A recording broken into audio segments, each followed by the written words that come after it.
Because of the following special program, Wonder Woman and the Incredible Hulk will not be presented this evening.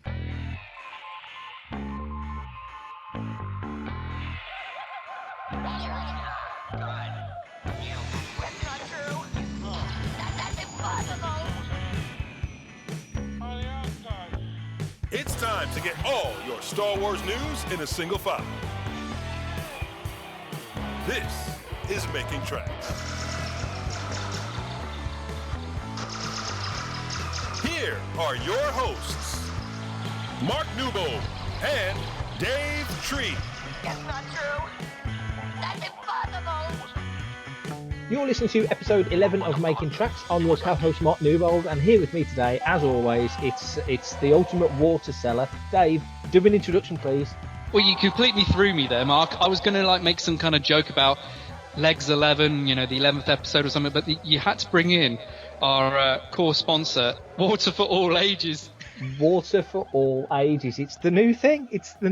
How have you been? I want that on a t-shirt. Oh well, maybe. I mean, we do need a Making Tracks t-shirt. So maybe Water for all ages is our new logo. And how's the weather?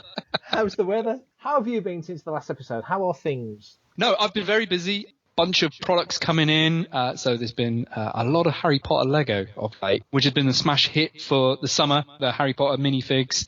Which is great because whenever you do licensed minifigures, they always go crazy. So you've had two lots of Batman ones, you've had two lots of Disney ones, one now, and you've had some Ninjago. So they're quite accustomed. Now, the bigger picture is, whilst there is a pre-existing agreement with like action figures licensed held by Hasbro, you may well have at some point a Star Wars minifigure set, which would be phenomenal. All you need are like a whole bunch of troopers, and then people will just be troop building until next February. But no, it's been crazy on that front, gearing up with what's going to be the next big thing for Christmas, and everybody's jostling for that position. But man, this is really heavy in depth. I know. We've got talking about toy economics here. I was going to say toyconomics. We call that toyconomics. We don't always talk about toyconomics, but we do, and we're going to prime something for a future episode. We do have coming up on the next episode or two, somebody that most Star Wars collectors will know. In fact, anybody who's got anything to do with Star Wars will probably know. Dear Sansweet's coming on the show. He's going to talk to us about what's happening at Rancho Obi-Wan. They've got Revenge of the Gala coming up, which is their annual gala. Phantom Trackers are going to be present for that, so we've got that covered. And he's going to be talking about what's happening at Rancho and just Star Wars in general. That's going to be interesting. Looking forward to that very, very much.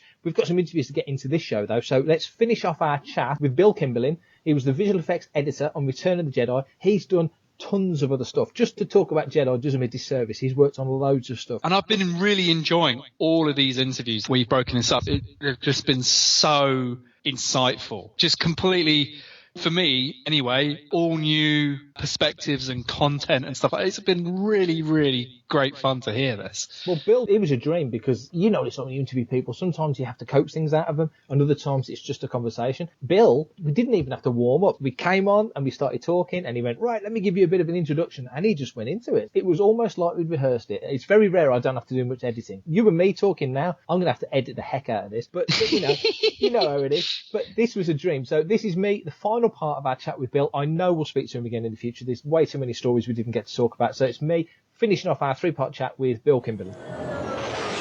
What was your most satisfying experience, specifically on Revenge of the Jedi, as we'll call it? What moment was it pulling together SB19? Because that is a classic shot.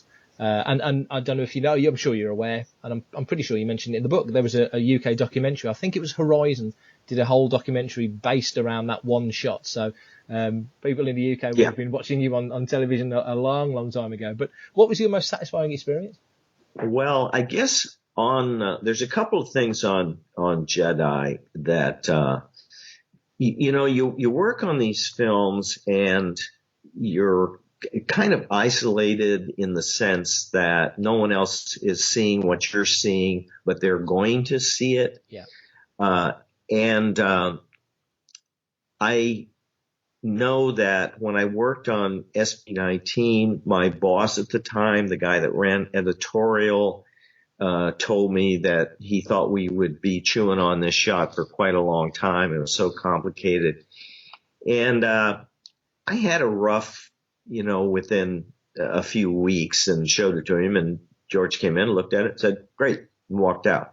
And so that was the end of that. So I was happy as heck because, all right, they threw something at me and I was able to get it done. Another thing was when the movie, we sneak previewed it in San Rafael. I'm sure they sneaked it in different areas, but they sneaked it at one of the biggest theaters in Marin County.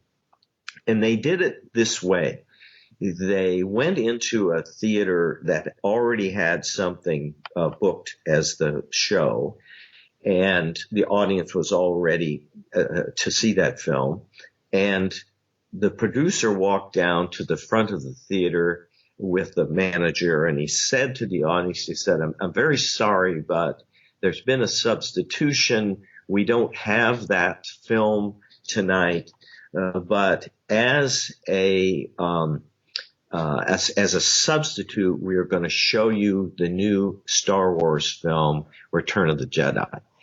And the audience screamed so loud, it shook the building. And you got a sense that, okay, we did all this work and, there's an audience out there waiting for it. And so there's satisfaction in that. A question and a thought, really. Back then, when the original trilogy came out, and the prequels as well, they came out at 3-year intervals. Do you think because they were such huge events, because they were landmark movies, and I'm comparing it to today when you get a film every sort of 12 to 18 months, do you think it made it more special? I know it literally would have took 3 years to produce a Star Wars movie then, and it probably still does now. But do you think it made it more of a landmark event when it came out every 3 years as opposed to more regularly in the modern day? I think that sense of anticipation of this movie is going to be coming out, but it's going to be a while, and the people waiting for it are substituting Star Wars books or other things. I think that sense of anticipation really builds a strong audience. I know that Disney wants to make as much money as they can, as fast as they can. Yeah. But I think I think maybe they're moving a little too fast, and it would be better. I mean, they certainly, if this is not the only property that they own, they've got other irons in the fire. We'll have to see how that changes or doesn't change based on recent history here. Now, obviously, you worked on Revenge of the Jedi, Return of the Jedi, but that wasn't the only ILM project that you worked on. And, of course, famously after Jedi, when George was focusing more on the ranch and ILM was changing, Lucasfilm was changing, ILM specifically went and worked on a lot of other films, obviously the indie films, the Trek movies, obviously Star Trek 3 and Cocoon, and that era of movie making. Can you tell us a little bit about some of the other projects that you worked on at the time?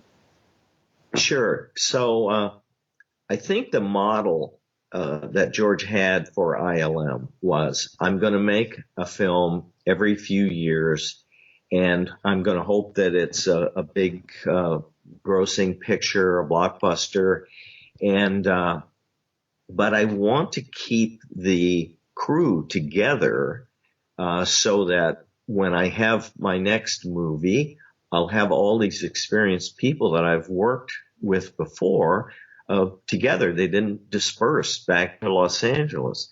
So that worked quite well. So I worked on one of the Star Trek films. I worked on the original Cocoon. I worked on Saving Private Ryan, Schindler's List, Gangs of New York, Forrest Gump, a little bit on E.T.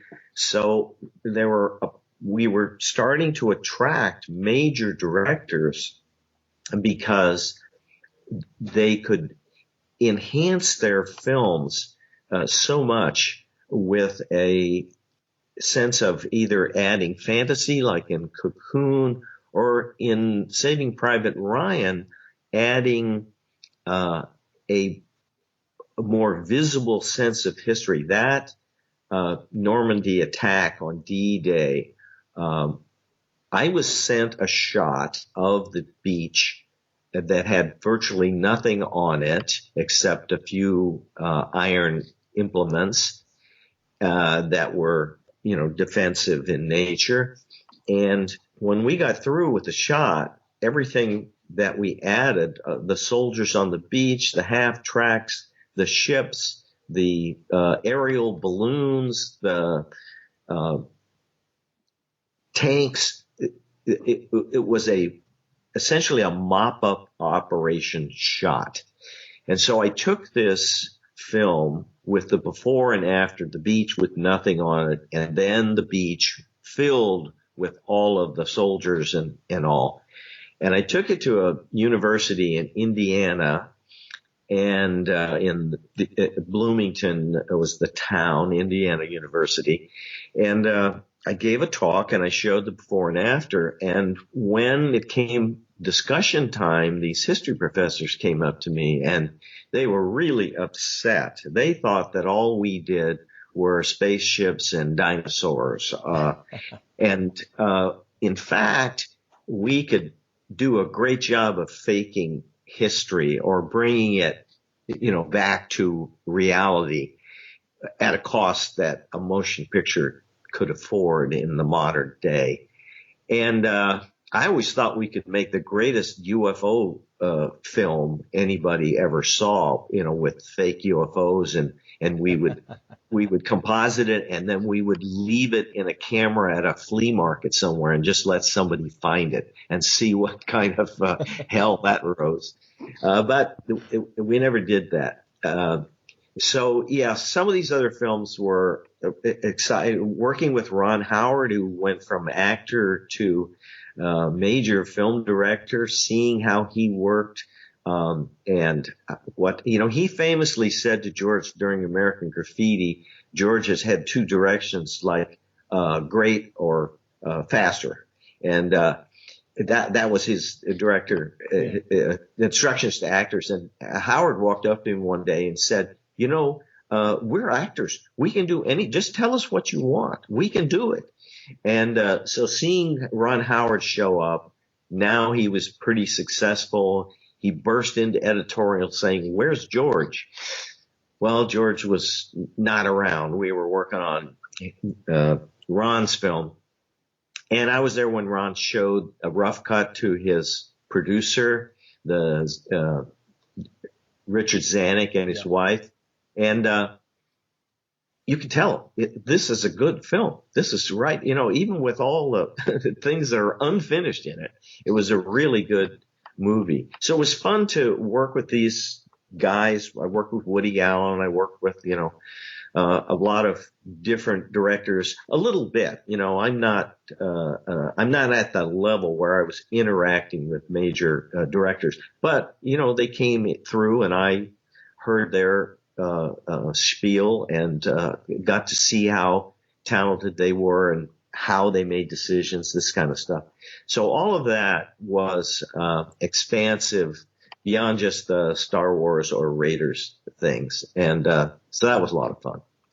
What made you decide to sit down and put in the time to write a book? Because you've been in and around the film industry for a good long while. You've got loads of stories. The book's absolutely filled with them, but not everybody tells their story. So what inspired you to want to get this story out there and tell these stories to people?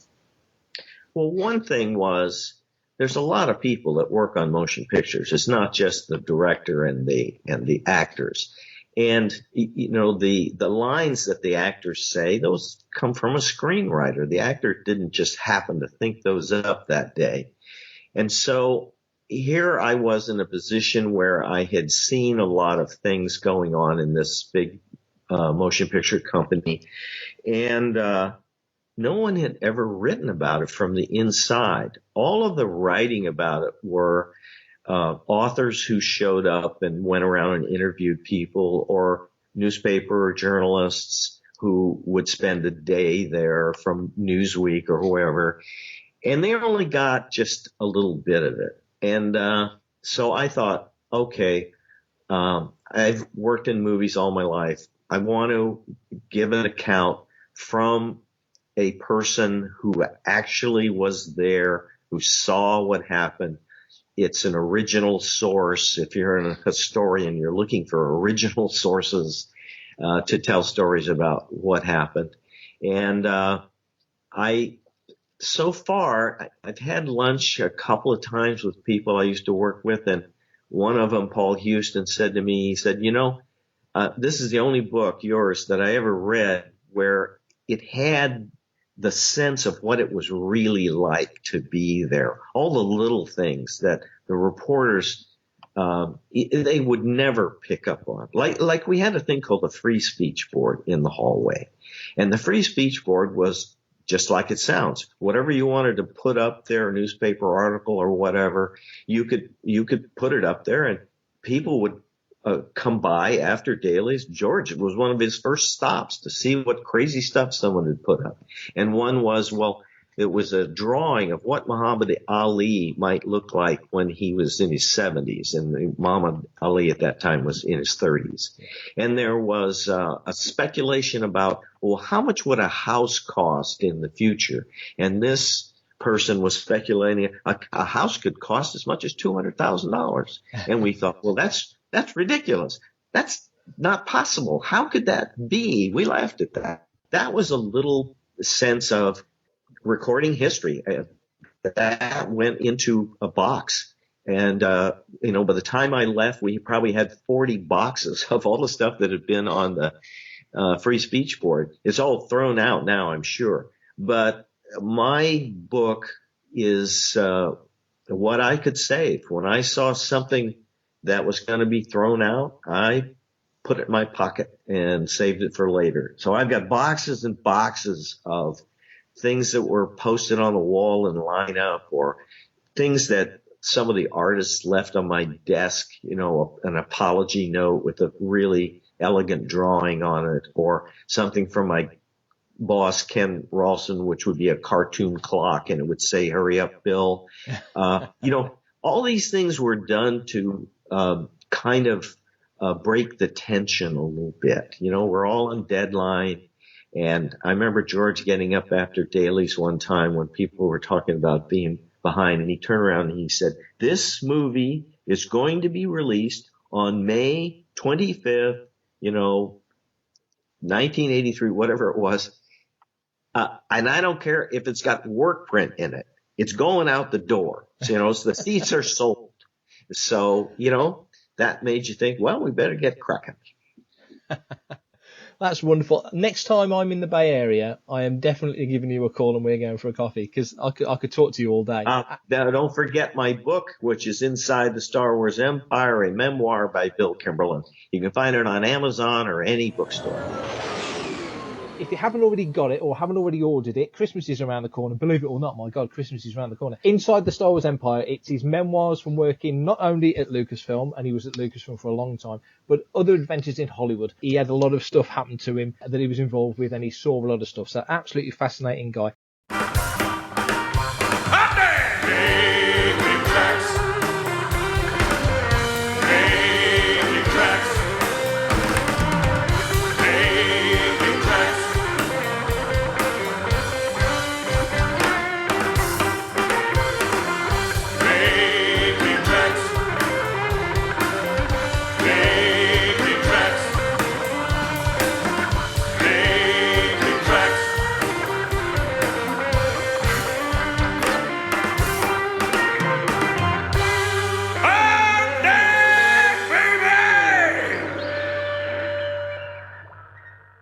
Now, we've talked about Steve coming on the show. We've talked about toyconomics. We've even talked about bottled water. But what haven't we talked about? Steve has the gala happening at Rancho Obi-Wan on the 20th of October. So if you're in that part of the world, get a ticket, join Rancho, go over there, be a part of that. It's absolutely fantastic. Dave, you have an announcement about an upcoming show that we're both involved with, you slightly more than me, happening in December in your neck of the woods. Tell us all about what's coming our way in December.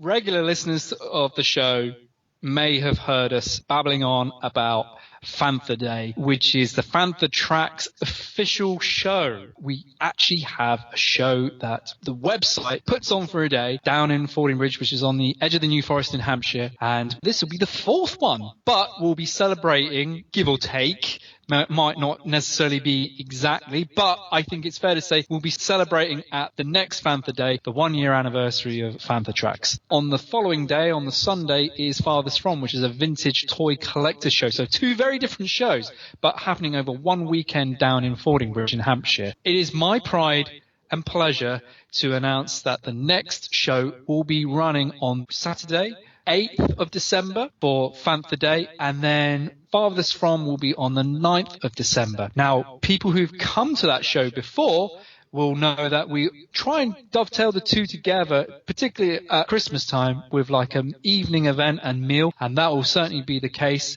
that we'll try and organise for this one, where we've had Mon Cal Con before. Mon Cal Con being the only convention currently out there for anybody who is a fan of Admiral Akbar and Squidhead, or for the more learned of you, Mon Calamari and Quarren. But I'm an old school guy. I can't ever call them out other than those names. Pay attention to Fantha Tracks for more details that will be upcoming, which will include like special guests that we have come down. Last year we had Paul Casey, who played Admiral Raddus and played Alo Asti, Kai Threnali in Last Jedi, and we had Martin Rezard down as well. And Martin was the creature effects guy, so he actually created Admiral Raddus and loads of other creatures and aliens within the new Disney era of films, but then has worked on other things like Harry Potter and Game of Thrones. Brilliant guy to talk to. So we always try and have some really cool, interesting content there, and that will be certainly the case for this one. So stay tuned. We'll have announcements, and I say we'll do announcements on the show as well as we lead up to it. So yeah, you got the Galloween. Is that the official name, the Galloween? A little story. I was fortunate enough to actually name one of the galas. So the Galloween was a couple of years Mark, ago. That's kind of like I almost set you up for that. It's almost like we'd worked this out in advance, and I can promise you, to the 10 people, no, 9 people, we don't get double figures. To the 9 people listening, we never prep anything. And I sat down at a breakfast table, because I used to be fortunate enough to stay at Steve's place, and we were just spitballing ideas for the next gala, and I just said, well, the dates landed that it was actually on the 31st of October, and I said, why didn't you call it the Galloween? If I do nothing else for Rancho, I can always say that was my little contribution to Rancho Obi-Wan, was the Galloween. But this year it's Revenge of the Gala. But the amount of work that goes into this thing is just bonkers, and it's really intense for them, and it's very stressful. And it's all to do with raising funds so they can keep the lights on and pay the insurances. You know, it's not to buy toys or anything. It's literally to keep the building running, because it's a big property. So this is Revenge of the Gala. I don't know what 2020 is going to be, but they'll come up with something cool and snappy. It's an awesome show. If you've never been, I mean, we need to get as many Fantha Trackers out there for the next one as possible. But anyway, we are talking to Steve all about Revenge of the Gala on a forthcoming show. It's Tuesday night. Time to get all your Star Wars news in a single file. Welcome to Making Tracks. Second interview for the day. This one came out the blue. I didn't expect it. I was blown away with the opportunity to do this interview came along. This is Greg Hildebrandt. Now, if you are a UK Star Wars fan, you'll know Greg's artwork. Very, very familiar. His artwork and his brother Tim was the artwork on the quad, the UK quad. So it's the classic picture of Luke looking, you know, the shirt open, lightsaber above his head, Leia wrapped around his leg, you know, all the characters behind him. Very familiar looking image from the early days of Star Wars. Greg and Tim painted that. Now, Greg has redone that artwork, and there's a new print out of that image. The opportunity to interview him came along, and there was no way I was going to say no to that. So this is myself and Greg Hildebrandt talking about the new artwork he's done, Shadows of the Empire trading cards, all sorts of stuff. This is us talking about that. You've decided to redo one of the absolutely most iconic Star Wars pieces of art that's out there from the earliest days of the saga. What made you want to redo that piece of art? Well, I've started a new series of as if I call it What If. What if I was back in the day, was seeing the movies that I saw as a kid and as a young man, and if I was a professional illustrator back then, you know, and if I was hired to do the posters, because I've always wanted to actually do that kind of thing, and so I decided to start it, and I started with The Creature from the Black Lagoon. Not that it's necessarily my favorite movie of all time, but I love that movie. And the Gill Man was always one of my favorites. Yeah. So I did a poster as though I was painting it back then in 1950. When the hell was it? 55, I think. Then the next one I did was King Kong, the original, the 1933 original, one and only. And so I did that 86 inches tall. Like it was a 3-sheet movie poster. And kind of like at that same time, I think, well, what if I was to redo my Star Wars poster now? And so it's a mixture of kind of like going backwards and looking at stuff that I've loved to do and that I didn't do because I wasn't old enough yet. But this one I was. And what if I was to do it now alone? Because I did that with my brother, and we did that in 36 hours. So part of the challenge for me was, I wonder if I can do this in 36 hours again. We set the clock, and more or less that was it. I stuck to 36 hours, and that's the finished picture. It isn't as big as the original. It's smaller. It's 20 by 30, but nonetheless, it still has all the components. And I wanted to see, kind of like as a challenge to myself about remembering color and what all the particular values and colors that I used when we painted that together. So it's kind of like that, plus mixed with also the layer of that there's no painted posters anymore. No. Movie posters have all gone digital, and hey, let's bring back painted movie posters again. I know that I'm becoming aware that there's a whole movement like that. People all around that are really saying they would like to see painted posters again, which I was completely unaware of. I mean, I didn't know that was afoot, Oh, yeah, they're much missed. The paintbrush opens up worlds that the digital can't. Well, yeah, it's a completely different world. It's all like that. So it's a mixture of all those issues for me. And I decided to do it again and see what the heck would happen. And again, focusing on the attention that it's painted, Yeah. It's not digital, it's painted. Those are basically the reasons right there. When you sat down to do it again and you've got the empty canvas, you know where you're going with it, you know what's going on there. But were there any surprises? Yeah. Were there any moments when you were painting it that you thought, how did we quite... Yeah, well, Ron, the big one was when I got to painting Princess Leia's hand holding the gun. Yeah. I said, holy crap, the original picture she's only got 4 fingers. What did I do? Then it became like, should I paint her with 5 fingers in this one? No. So I said, no, I'm going to stick to the 4 fingers. That was like, I never saw that. Nobody's ever brought that up. Nobody else has ever seen it. So then I also toyed with the idea of, well, when we did that poster, the guys at the agency, it was a small little agency in Manhattan that was handling that job. Yeah. They said, don't worry about likenesses because nobody knows who these actors are.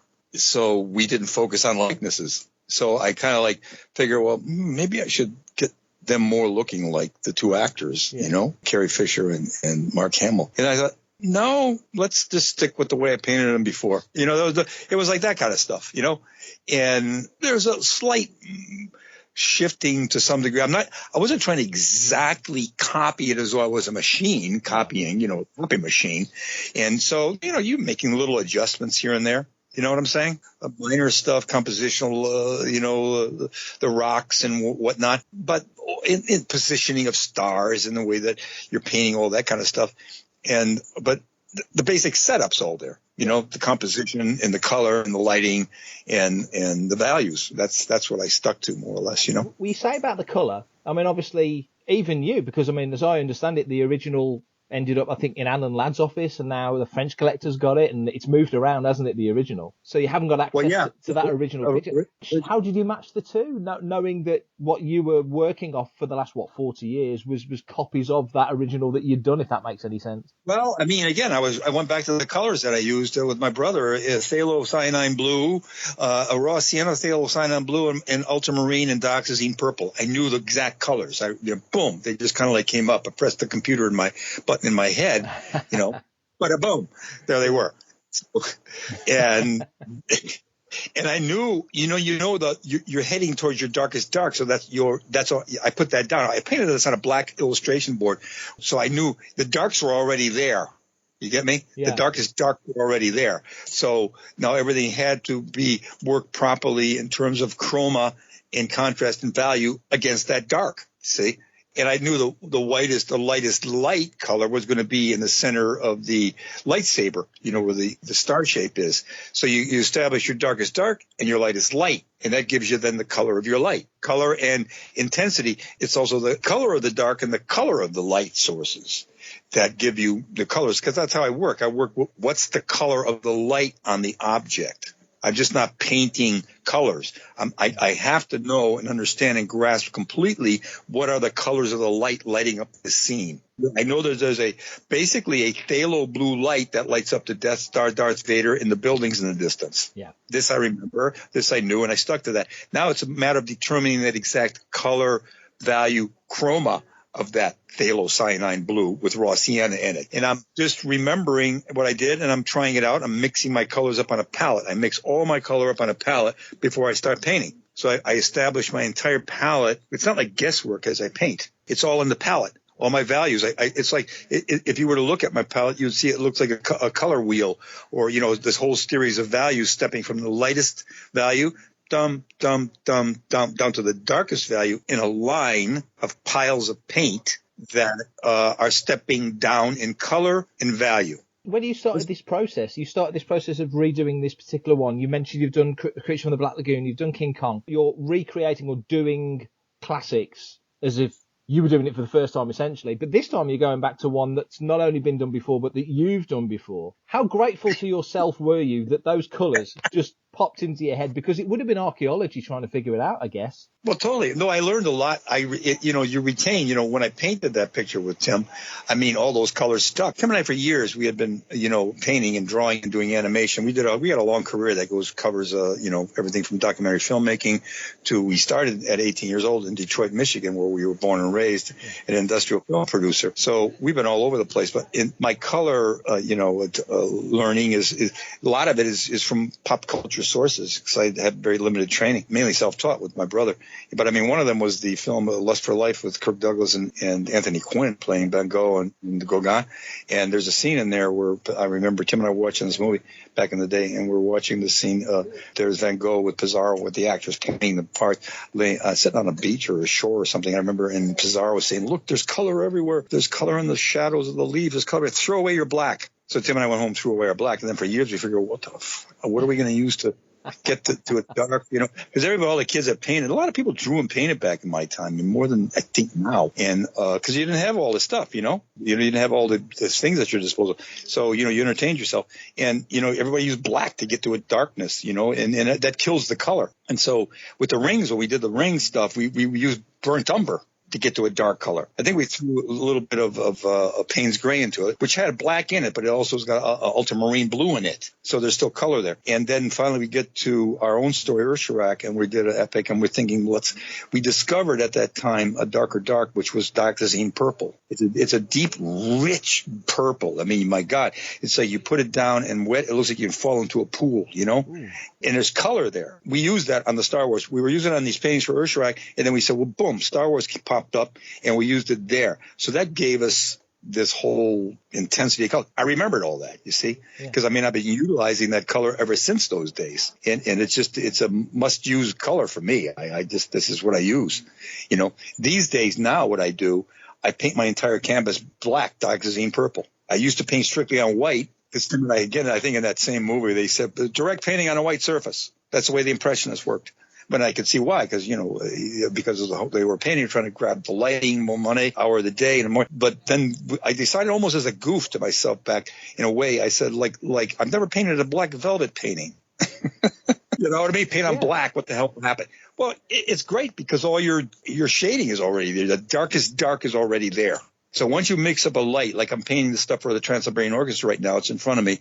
There's a fireplace scene. So it's a black canvas, and I transfer my drawing. It's all in there, and and the first thing I paint is the fireplace fire to establish my intense color of fire. When you put that against black, boom, it looks lit. It's like you put a light on. I am incredibly jealous that you managed to pull that one off, because, like you say, for UK fans in particular, their artwork, that is like your version of Star Wars in terms of where you see things and the advertising and stuff like that. Yeah, it's so cool that you managed to do that. I actually have got I've got one of my favorite pieces in my collection is actually a Hildebrandt original. But like, when I tell you what it is, it's like all of a sudden the sizzle is greater than the sausage. Because when I tell you what it is, it's kind of like, but I got it for a phenomenal steal at the time. Now, back at the early advent of eBay, I can't even remember if it was a gallery or if it was them themselves that were auctioning off, but they did a episode 1 pop-out model book, perforated lines, and you pop out the card and then you assemble the pieces together to make a cardboard model of episode 1 characters and stuff like that. One of the things that they did was a Naboo fighter, and I bid on the Naboo fighter artwork, but it doesn't look like the Naboo fighter as you and I would look at it. It's done in the shape of like the pop-out model, where they would then put the cut lines around the Naboo fighter. So the way they've done it, you can see it's Naboo fighter, but it's not done in the same way. But they've got that kind of iconic starry, bluey background that they do, particularly on the Shadows of the Empire trading cards and things like that. Yeah. But I remember, and it was like a late night bid. In fact, it was back when I was working with Simon McCowan on Ultima, and I think I put in something like $50 for this thing, whatever. And then woke up and then won it. And I was absolutely blown away that I just won an original piece of Hildebrandt artwork. Like I said, when you say that, it's like, wow. But when you see it and what it is, it's kind of like, But I've got it framed up and it's like, I absolutely love it. It's so cool. And there's no other way that I would ever be able to like secure something like that. But I think because it was just at that kind of point where the public opinion was turning against episode 1 after having a year or two to digest of it. And because it's not really a character or a background or anything like that, it's just kind of like almost a top and side elevation of like a Naboo fighter, but it's not, because it's kind of weird shape because you slot them together to make the Naboo fighter. It's just like, well, who the hell would want that? So yeah, I want this thing. To me, it's absolutely fantastic, and it's one of my favorite pieces in my collection. I can promise you, Dave, that is the best $50 the Hildebrandt's ever made. Yeah, because it is a great brag. At whatever point do I ever get the opportunity to say something like that about this? It's quite funny when you see it, because it's kind of less impressive when you actually do see it. And it's only kind of about probably a bit bigger than an 8x10, but it's just so cool to have. If you could have a doodle on a napkin covered in coffee stains by Macquarie, you'd bite somebody's hand off for it. And like you say, the Hildebrandts, it's the same sort of visceral connection to that original era, isn't it? Yeah. So that is something, and it is because of that connection. Any other point, if that had been any other artist, you just would have think, or whatever. But I loved the Shadows of the Empire trading cards that they did. That was so cool as well. We'll talk about this on the next episode. Let's say I personally love Shadows of the Empire. I love the era. I love the fact that it was everything but the film. I thought it was just a wonderful time to be a fan. But a lot of the stuff that came out with it, Joel McNeely's soundtrack and Secrets of Shadows of the Empire, the book, and all the stuff that came with it was just, I thought it was fascinating. But one of the things that was a real treat, because it was the Hildebrandt, was those trading cards. That was such a cool thing to get. Yeah, I absolutely loved that stuff. And again, from memory, and like the Topps collector magazine that used to come out back then. I can't remember what that was called, but it used to be my favorite. Galaxy Mag, yeah. Man, that was so cool. I loved that more than the Insider back then, because it was more about the stuff, things coming out and collecting, more than the Insider, which was more about the films and interviews and things like that. But like the Galaxy Mag, I literally would read that from cover to cover 50 times over. And I was a student back then, so I'd be on the bus a lot. It was always in my bag. But I remember they were featured quite heavily for the Shadows of the Empire cards, again, because it was like Topps, it's their own product, so of course they're going to like promote it. But I think that was kind of like their first sort of like foray back into the license since the original trilogy at that point. I mean, the style was very different, but it was just so great to sort of see their interpretations of those stories within Shadows of the Empire, Guri and things like that, because I was loving what was happening with the book, comic books, and then you had the video games as well and stuff like that. I was loving all of that. The soundtrack as well. I think that was a CD-ROM. I think that had content on the soundtrack, so it was very carefully orchestrated, tying all of these things without them necessarily all being the same. They all had their own version of the stories. Then you had the Battle of the Bounty Hunters pop-up book as well, which was another part of it. You could take each one in isolation and enjoy it for what it was, but like you could then also get all of them without necessarily repeating it. They just crossed in and out with their own versions of the story, which I thought was absolutely fantastic at the time. But it was cool because, like you say, Kenner were doing stuff. I think Applause were doing stuff, weren't they? Galoob were doing stuff. It was good times. Yeah, And it was exciting as well because it was all kind of new and stuff like that, because it was sort of pre-special edition and prequels and things like that. And you were kind of like sort of seeing new things for the first time. And it's not really talked about anymore, but to me, that was really when it felt like they were really flexing their muscles on, if we want to do it, this is how we can do it. Yeah. People get really sniffy about it now because there's certain story elements that in 2018 people don't like. Back in the day, pre-special edition, we just had I think they said it was like the last time they were going to do the remastered versions on video. Like you say, it was a big deal. And the Steve Perry novel, which came out as well. Dark Horse were doing the 6-part comic. John Wagner wrote those, didn't he? So that's right. And Killian Plunkett was doing the artwork. So the artwork was gorgeous. Who now does Clone Wars and Rebels and all that stuff. For anybody who doesn't know who John Wagner, that's like 2000 AD. So Judge Dredd. Yeah, that was a huge pedigree for those two to be working together. Hi, this is Gareth Edwards, director of the best standalone Star Wars film since Caravan of Courage, called Rogue One. You're listening to Panther Tracks. Enjoy. On Tuesday, there's a bunch of us heading off to New York for New York Comic Con. So I think there's 5 of us at the moment going over for that one. So we'll have loads of content coming from New York Comic Con. We plan to be busy. Of course, stuff for Panther Tracks TV and for all the podcasts and stuff for the website. Loads of stuff for the social media. I think I may be able to get on the Wi-Fi this time and data plan and all that malarkey. So we should be able to get stuff from there. So it's a busy time. We are going to wrap up this episode 11. We've talked a lot. I didn't think we'd have much to talk about, Dave. I'm pleasantly surprised. Yeah, kind of crazy. And there's loads of cool events as well. I mean, we covered the Rancho event.